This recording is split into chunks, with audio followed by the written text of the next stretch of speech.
Hello everyone, I'm Need to Hone, and now that I've drafted Dominaria a bunch, it is time to talk about what I got wrong in my Dominaria limited review. Usually I'm wrong about around 10% of the cards in my limited review. This time I was wrong about more than that. This set review was the one that I was the most wrong about since I've started doing set reviews. Basically, the central thing that I did wrong is I underestimated how slow and grindy the format is. I thought it would be, a medium format, not an incredibly slow one, which it really is. And in most cases, that's what I got wrong about cards. I also was wrong about the new card type Saga a lot. It was really hard to evaluate that. And also keep in mind that we were in a grindy format. Not doing both of those made me wrong about a lot of Sagas. Don't get me wrong, I'm really happy this format is slow and grindy, even if it does mean I was way off the mark on a lot of cards. In this video, I'm going to go color by color and talk about the cards I got wrong by more than half a letter grade, and talk about why I got them wrong. Now, let's start with white. First up, we have Fall of the Thran, which I gave a C to in my limited review. I was sort of hopeful that this Destroy All Lands effect could be pretty powerful in limited. I mean, I liked the idea of playing it when you were ahead on board and then just, killing your opponent because it's going to take them longer to rebuild. But it turns out Chapter 2 and 3 are just too good, basically, for your opponent. You really have to be so far ahead of your opponent for Fall of the Thran to really matter that most of the time it's not a good card. And in fact, I don't think it's ever a good card. I don't think you should ever run it now. I think it's just an F. I would never play it. I would never take it anywhere other than like the last pick because it's still in a pack. It's just not very good in this limited format. Next, we have Quende, Pride of Femeref. This guy I gave a C to in my original limited review.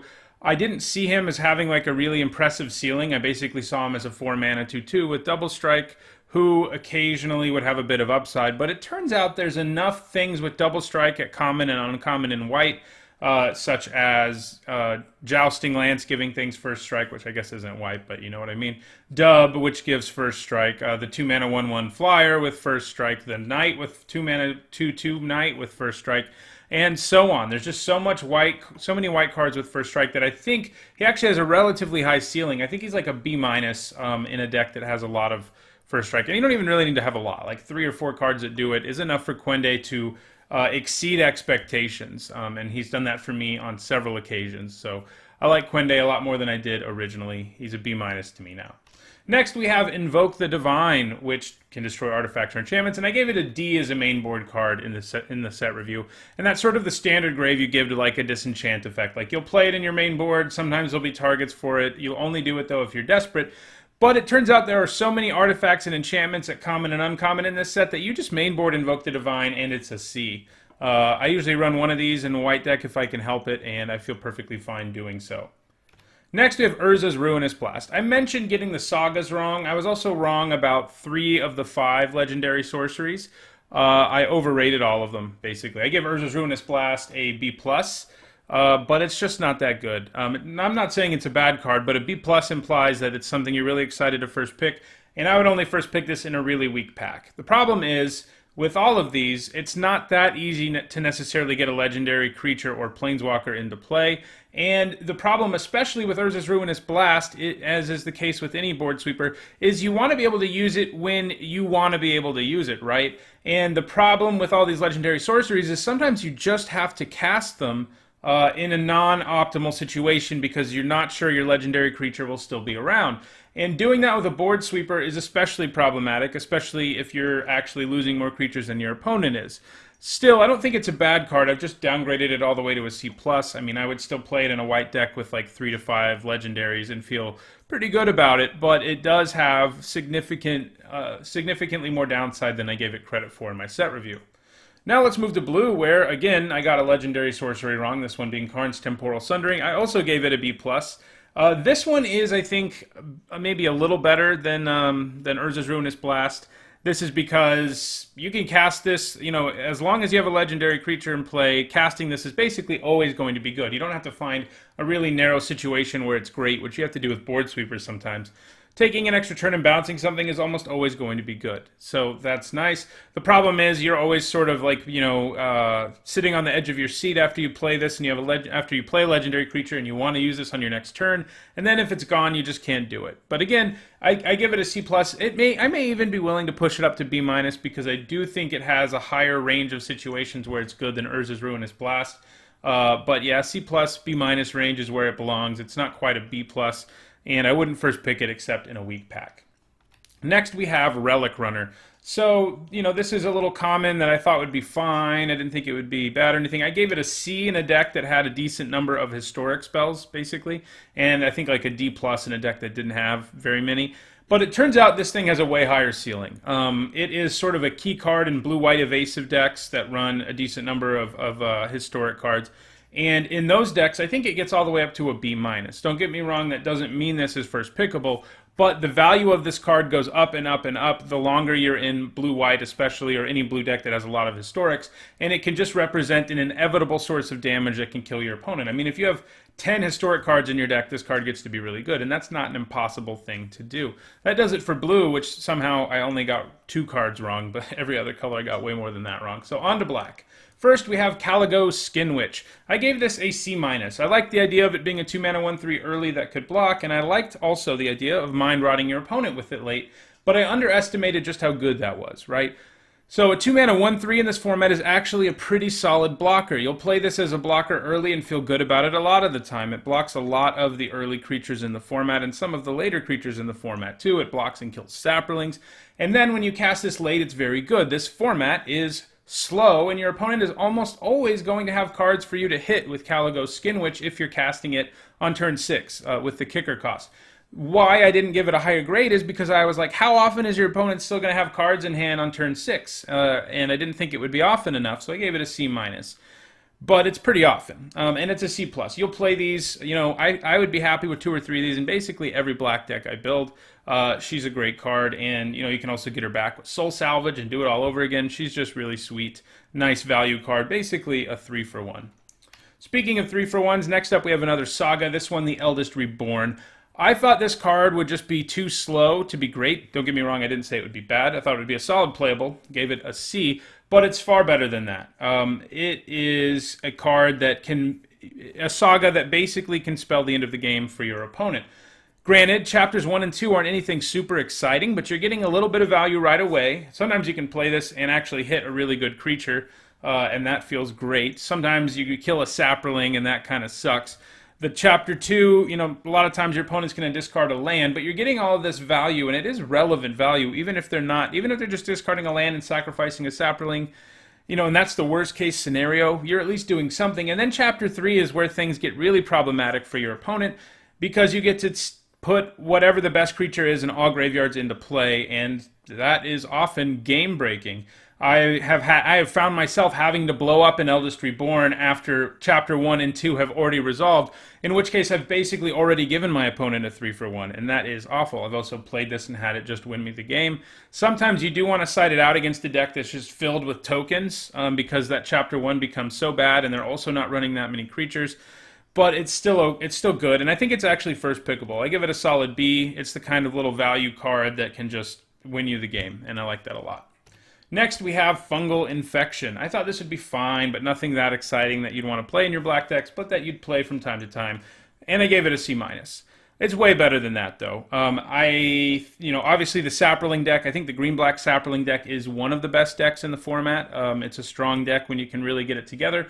And even if you're not a Saproling deck, this thing can kill so many things. This is because you can use it to give something -1/-1, and you get a Saproling, which means you can kill 2/2s. The fact it gives a minus effect means sometimes you can block their 3/3 with your 2/3 and use this to kill it and then get a Saproling. There's just so much this card can do. And as a result, I'm happy to play 3 of these in most black decks. It's a C+. It's not something you want to first pick still, but it's a quality card in basically any black deck.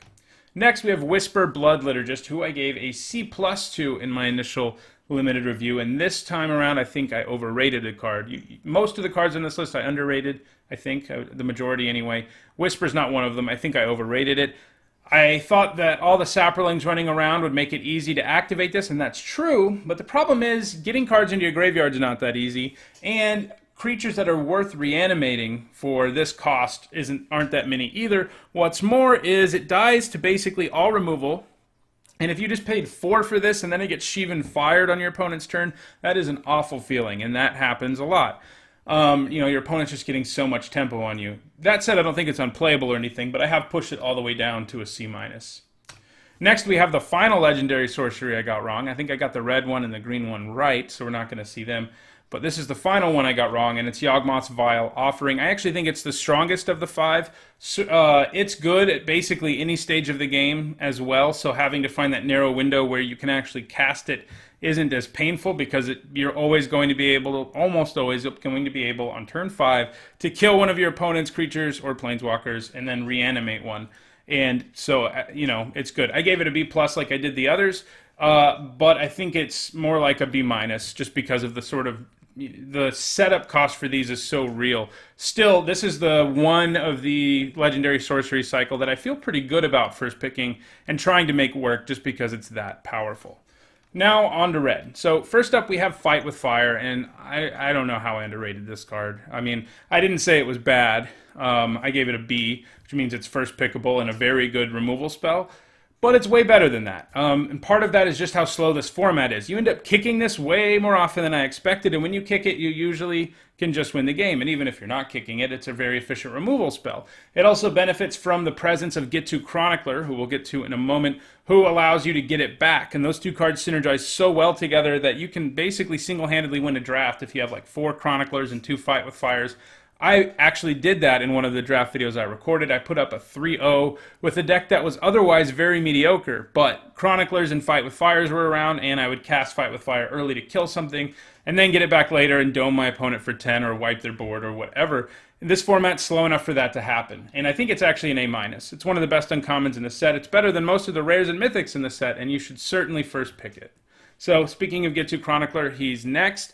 I mean, I liked him a decent amount from the beginning. A 2-mana 1/3 that, you know, in the late game can get you back an instant or sorcery card. I gave it a C, but it has a way higher ceiling than that for reasons I just mentioned. There's just so much efficient removal in red. I mean, getting back Sheevan Fires or Fight with Fires and those things is just great when attached to a 1/3 body. And I think it has a ceiling of like a B-, and you'll play a lot of these in most of your red decks, because most of your red decks have a lot of instants and sorceries.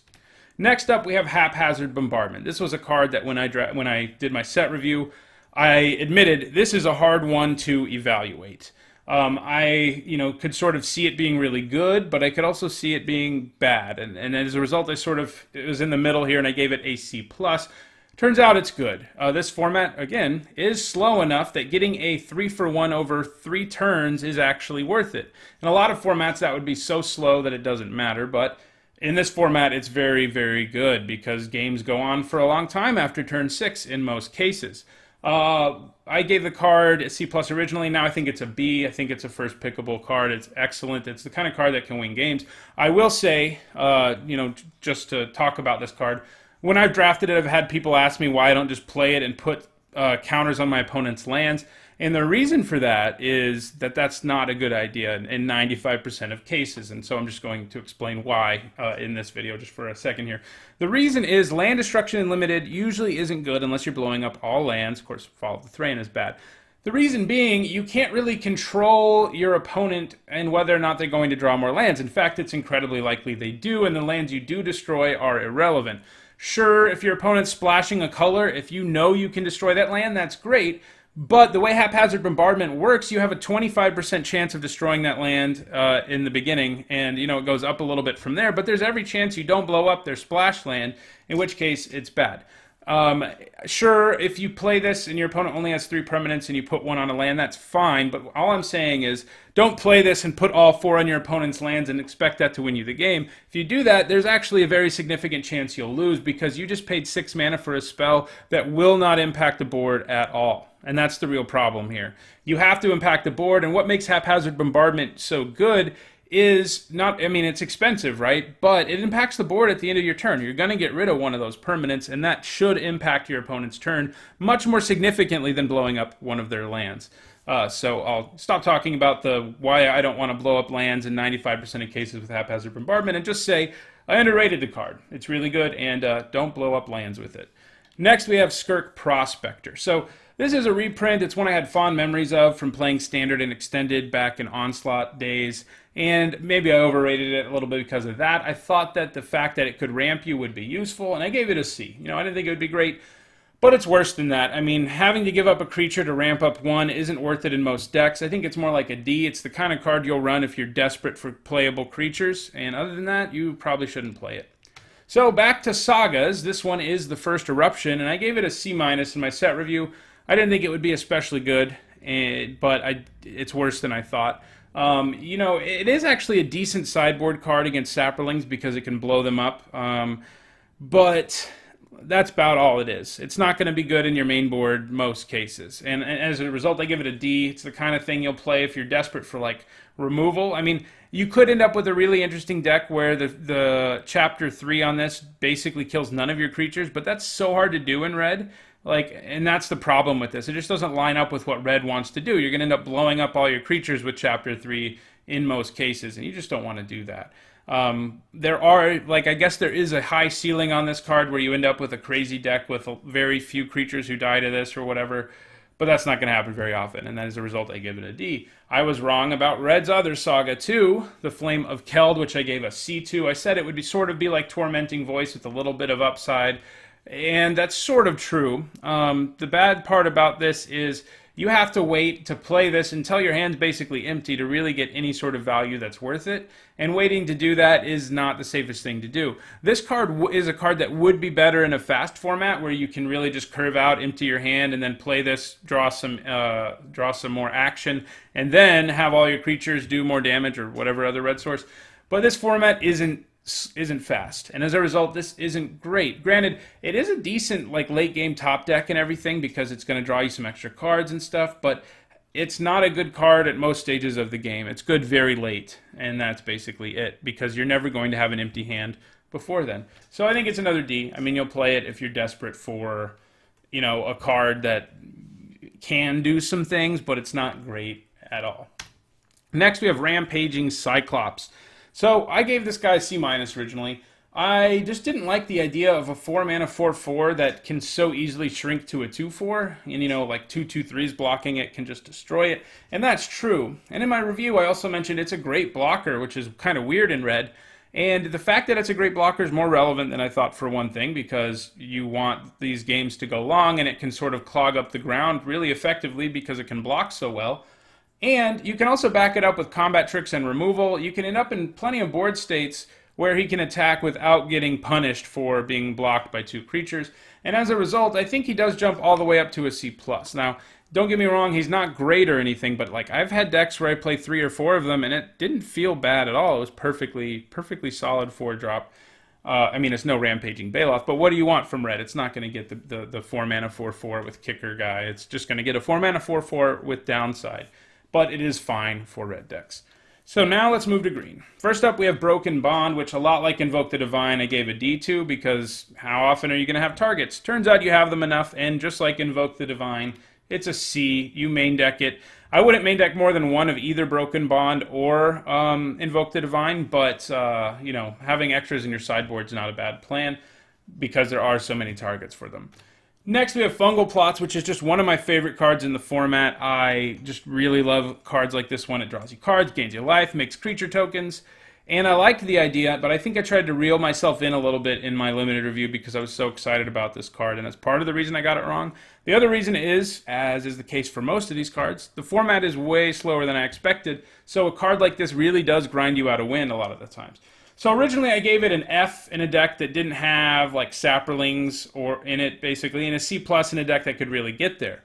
Now I think it's much better than that. I think it's a C in your typical deck and a B in a deck where you can go nuts with Saprolings or with your graveyard because it just wins games. I'm even happy to first pick Fungal Plots out of some packs because it's so good. It does have the downside, and it's kind of an awkward one, of basically you don't want more than one because in multiples they don't do anything. Now, what they do is increase your chances of drawing your Fungal Plots, but man, if you draw that second one, it is painful. You know, this format does have some enchantment hate that people run main board that we've already talked about, and maybe running 2 is not the worst plan. I have found myself citing in a second one against someone who had ways of blowing up my Fungal Plots, but I've never run more than one, and I don't know that you should. But the one you do have is excellent and can win you the game. Next, we have Gaia's Protector. So this card I just thought was a straight up F. A 4-mana 4/2 is a horrible rate, And yeah, it must be blocked if able, which is, I guess, technically upside, but it's some fairly insignificant upside. But it turns out, like, I've ended up in situations where I just had to play this, and it felt better than I expected. It attacks pretty hard. Sometimes your opponent doesn't want to block it, and they have to, and that feels great. Like, even if you're just taking down a 3-3 or a 4-4 with it, that feels pretty good for this card.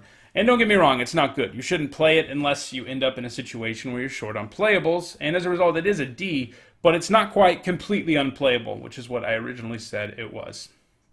Next, we have Llanowar Scout, which I gave a C2 in my initial set review, and this is one that I overrated. I mean, this sort of effect always looks better than it is. A lot of people overrate it. A 2-mana 1-3, those stats are fine. But the effect it has is irrelevant at almost all stages of the game. In the early game, it can be good, but it's not even guaranteed to be in the event that you don't have an extra land in your hand, which can just happen. Like, you can just start drawing lands, play your one land on turn 3, and, if you draw a land, you get to play one, but you're out of land, so you're not going to get to play an extra one. And then in the mid and late game, it gets worse. And so it's just not a very good card. You play it in your decks if you're desperate. Maybe you have Marwyn or something. It's not the worst card ever, but I think it's a D+ instead of a C. So, Song of Freyalise is where we are now, yet another saga, and this one I gave a C+2 originally. I liked it. I liked that it gave you fixing. Green has access to some nice fixing in the set, and I liked that it made your whole board bigger and gave you a free attack, but I underestimated just how good that could be. It's so easy to go wide in this format with Saprolings or Knights or whatever. And Chapter 1 and 2 actually help you go wide because it makes your creatures produce mana, which means you can play more cards from your hand. And if your opponent can't put an end to the way you're building up your board, they, in most cases, are going to lose on Chapter 3. Now, the card is sort of limited in the sense that there are times when it's almost useless. And those are like, in a time when you're behind your opponent, it's not going to do a ton. And in times in the early game, it's not going to do a ton. It's really a mid-game card that can really just be a haymaker that ends your opponent. And in the late game, it can help you burst through a board stall too, but it's less likely to than it is in the early game, where it gives you a huge advantage in terms of the number of creatures and stuff you have on the board because of the mana and how big they get and the keyword abilities and everything. But it is a first pickable card. I think it's a B. It is one of the better uncommons in the set. I underrated it as I did, well, I guess I overrated the red sagas, but I underrated several other sagas. So those are all the monocolored cards. Now let's move to gold. So next we have Daragaz Reincarnated. I gave him a C+ originally. I just thought the format wouldn't be slow enough that this guy would be worth it. I also didn't really feel like there was enough fixing, and that's sort of true, but if you're green, it's really not that hard to fix, to play him. If you're green-black or green-red, he's easy to splash. I've done it, I'm sure you've done it, and he's pretty strong there. He can just end games in a hurry. If you just, if your opponent's at like 14, you play this swing, they better find a way to kill him, or they're dead, and even if they do kill him, he comes back, and that's the other thing that I thought wasn't great about Daragaz. I was like, it's cool that he comes back and all, but can he do it a little faster? But again, this format is slow enough that him coming back this slow isn't really a problem. And he's actually quite good. Now, his ceiling is sort of limited by the difficult mana cost, being 3 colors. But if you're black-red, he's not going to be easy to splash, right? But if you're green-red or green-black, he will be. And I think he's a B. I think even though he's 3 colors, he's worth considering first picking in a lot of packs. Next, we have Primeval's Glorious Rebirth. I gave this a D. I thought there might be a scenario where you could actually make this work, but it turns out there just isn't. Between being a legendary sorcery, which asks you to have, a legendary creature or permanent in play, or planeswalker rather, in play, and between the fact that it wants legendary creatures, or permanents in this case actually, in your graveyard, that's just way too much setup. Like, you're not going to end up with more than 5 legendary creatures or planeswalkers in most decks. You're not going to be able to fill your graveyard effectively. And I've just never seen a deck where I was like, man, that would actually work out for this deck. And I've never had it played against me. I've never tried to play it. It's just not very good and limited. It does look like a lot of fun in like EDH and stuff, but it's a straight up F. You just shouldn't play it. There's not a narrow situation where it'll work because that's basically impossible. Next, we have Slimefoot the Stowaway. I gave him a B- originally, which indicates that I think he's really good, especially for a gold card, because that means he's worth first picking in a lot of packs, despite being gold. But because black-green is arguably the most powerful colored pair in this format, I mean, maybe blue-red is, but black-green is up there. And because of the fact that he's pretty easy to splash in any green deck, especially because his activated ability only requires colorless, he's way better than a B-. He's actually a B+. You know, being a Saproling engine, punishing your opponent every time a Saproling dies, all of that is great, and Slimefoot is an incredible card. Next, we have Tatyova Benthic Druid, who I embarrassingly gave a C+ to. Now, I love blue-green. If you know me, River Hoopo is one of the images that appears on my channel a lot for a reason. And I thought this card was good. I thought I'd have a lot of fun with it, but I didn't think the format would be so grindy that, like, this would be able to win you games. It's sort of like a much better version of Fungal Plots, basically, because this just grinds you out wins. Like, if you play this and your opponent can't kill it, and you're at parity, or you're ahead, or you're behind even, there's a very good chance you win. And as a result, I think she is an A-. Even though she's a gold card, I think you should consider first picking her. Next, let's move to artifacts, where I think I made a lot of big mistakes in terms of underrating cards, mostly. So, Tatyova, I actually did worse than Tatyova here on one card, which is saying something, because that's a pretty big gap between what I expected and what it turned out to be. First up, we have Blackblade Reforged, which I gave a D to. I just thought the equip cost would be too much, and that you wouldn't have enough legendary creatures lying around to make it worth it. It's better than that. Now, I will say that I think people are still really overrating this card. After playing Sealed, a lot of people thought this was like a first pickable bomb, but I don't think it was ever that, and I don't think it is that, but it is good. Even if you're paying Equip 7, this is the kind of thing that can help you break through a board stall by giving your your evasive creature, making it a lot bigger, or, whatever. Making any creature a lot bigger makes it harder for your opponent to deal with your board, and your creatures will get a lot bigger. The Equip Legendary Creature thing is ideal, but you just won't always be able to do it. It's a good card, but it's better than a D, but it isn't the first pickable bomb that I know some people think it is, and I think it's a C+ now, though. You'll play it in basically any deck and feel fine, but I wouldn't take it super early. Next, we have Guardians of Koilos. I gave it a D+ originally. I just didn't think the effect would be relevant enough of the time, and I didn't think the stats were very good. And I don't know that I was wrong about either of those things, but there are enough ways of getting extra value out of playing artifacts in this set that its value is increased significantly. Obviously, the thing that it's best with is sagas, but you do occasionally use it to get an ice block thingamajig off of your creature. You do use it sometimes to bounce a creature with an Enter the Battlefield ability. There are times where it actually does something, and that I think that's enough to make it like the kind of 5-drop that you'll like shrug and play in a lot of decks, and not one you feel bad about. And as a result, I think that means it's a C. Now we have Helm of the Host, which is the card that I've been the most wrong about ever in any of my set reviews. I gave it an F.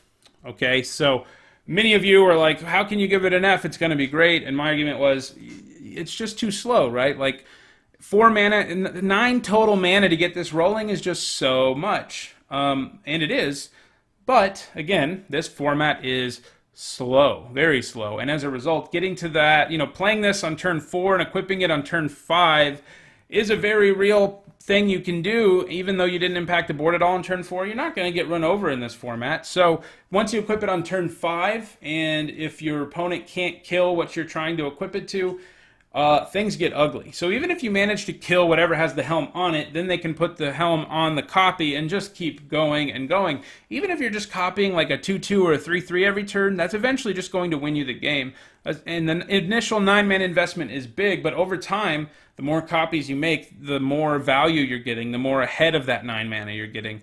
And this card is excellent. I think it's close to being an A, but I don't quite put it all the way in the A- range just because it is still sort of clunky. It's a B+, though. I mean, you first pick it a lot of the time, and you should be very happy to do it. But it's hard for me still to say, like, this 9-mana investment is an A-, right? But it is very good. It's about as close to an A- as you can get. And the last card I got wrong is Jousting Lance, which I gave a C- to. I thought it would be a fine piece of equipment you'd play in decks that cared about equipment or artifacts, and that's about it. But it turns out basically any deck will play this, and I think it's a C+. I think It's another card, it's not quite as powerful as Blackblade Reforged, but it helps you break through board stalls in a similar fashion because it makes one of your creatures so much more difficult to block. Obviously, +2/+0 and first strike is nice. Also combos with Quende, who we mentioned earlier, which is nice. And then there's all the artifact and equipment synergies running around as well. You'll play Jousting Lance in basically any deck that has like 13 or more creatures in it and feel pretty good about it. So that's everything I was wrong about in this set. It was kind of a lot. I love this format. I love that it's slow. I'm looking forward to doing even more and more drafts about it, and more videos of me drafting it will be coming out for the next few weeks until Core 2019 comes out, and then I'll be doing a set review for that, where hopefully I'm right about more than I was this time around. So if you enjoyed this video, don't forget to like it and share it so others can enjoy it too. Don't forget to subscribe for future limited content here on my channel.